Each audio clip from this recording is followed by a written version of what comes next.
কথা আপনাদের বলি।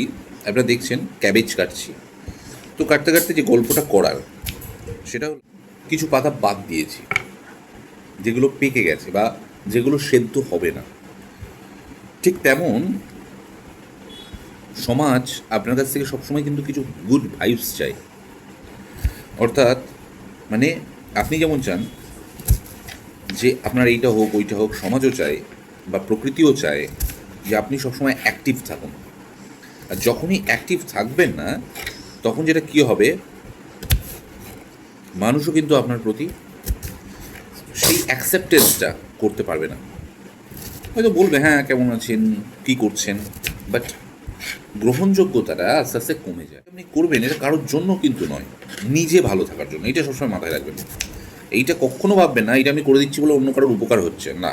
আপনি না করলেও সে করে নেবে বা অন্য কেউ করবে, সেটা কিন্তু নয়। এটা সবসময় আপনি নিজের জন্য করছেন, এটা ভাববেন যে আমি নিজে ভালো থাকবো, আমার মাইন্ডটা রিফ্রেশ হবে, এইটা ভাববেন।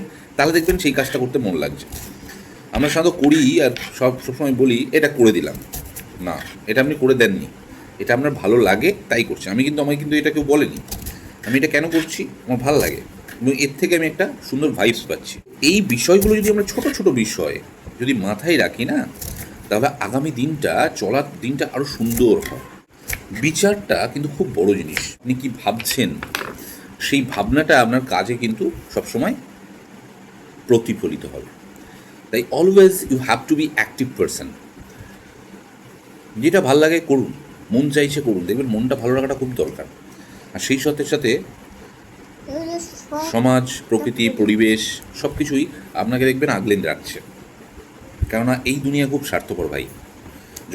ততক্ষণই তোমার গ্রহণযোগ্যতা আছে যতক্ষণ তুমি তার কাজে লাগছো। আর যখন তুমি কাজে লাগবে না, তখন কিন্তু তোমার গ্রহণযোগ্যতা থাকবে না। এটা একদম বাস্তব কথা।